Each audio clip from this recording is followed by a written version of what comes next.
Hi friends, ఈరోజు మనం ఒక చిన్న స్టోరీని షేర్ చేసుకుందాం. ఒక ఊర్లో ఒక ఆమె భార్యాభర్తలు ఇద్దరు వ్యవసాయం చేసుకుంటూ ఉన్నారట. ముగ్గురు పెద్ద మనుషులు అలా వెళ్తూ వెళ్తూ ఊర్లో అరుగులు ఉంటాయి కదా, ఆ అరుగుల మీద అరుగు మీద కూర్చున్నారంట. కూర్చుంటే ఆమె వచ్చి, అయ్యా ఎవరో మీరు అతిథుల్లాగా ఉన్నారు, రండి లోపలికి మజ్జిగ తాగుదురు అని అంటే, లేదమ్మా మగోళ్ళు లేని ఇంట్లోకి మేము లోపలికి రాము అంటే, నా భర్త వ్యవసాయానికి వెళ్ళారు, సాయంత్రంకి వస్తారు, మరి మీరు ఆహారం తీసుకోవటానికి వస్తే బాగుంటుంది అంటుందంట ఆమె.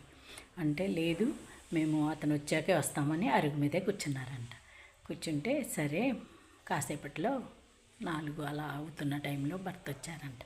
వస్తే రండి స్వామి ఏదైనా ఆహారం తీసుకుందరు అని లోపలికి పిలిచారంట.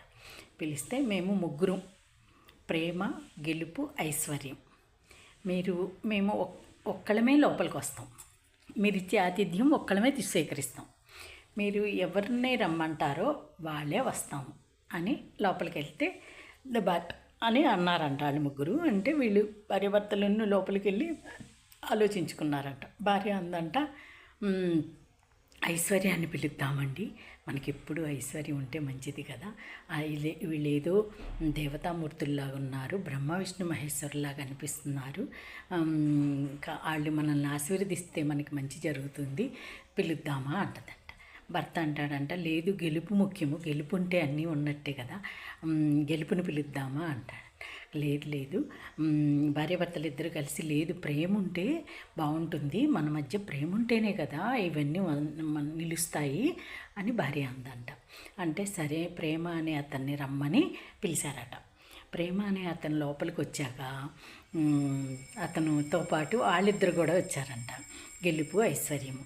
వస్తే మరి ఒక్కలే వస్తామన్నారు కదా అంటే, మీరు ఐశ్వర్యాన్ని పిలిస్తే ఐశ్వర్యం ఒక్కళ్ళమే వచ్చేవాళ్ళం, గెలుపుని పిలిస్తే గెలుపు ఒక్కళ్ళమే వచ్చేవాళ్ళం, కానీ మీరు ధైర్యలక్ష్మిని పిలిచినట్టు ప్రేమను పిలిచారు.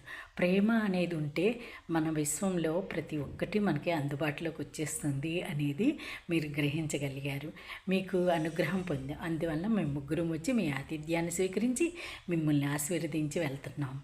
ఎప్పుడు సుఖ సంతోషాలతో ఆనందంగా బ్లిస్ఫుల్ లైఫ్ జీవిస్తూ సంపూర్ణ ఆరోగ్యాన్ని పొంది ఉండగాక అని దీవించి వెళ్ళారట. ఈ విషయాన్ని విన్నాక మనము ఆ వ్యక్తులు రూపంలో వచ్చిన ప్రేమ అనేది ప్రతి ఒక్కళ్ళు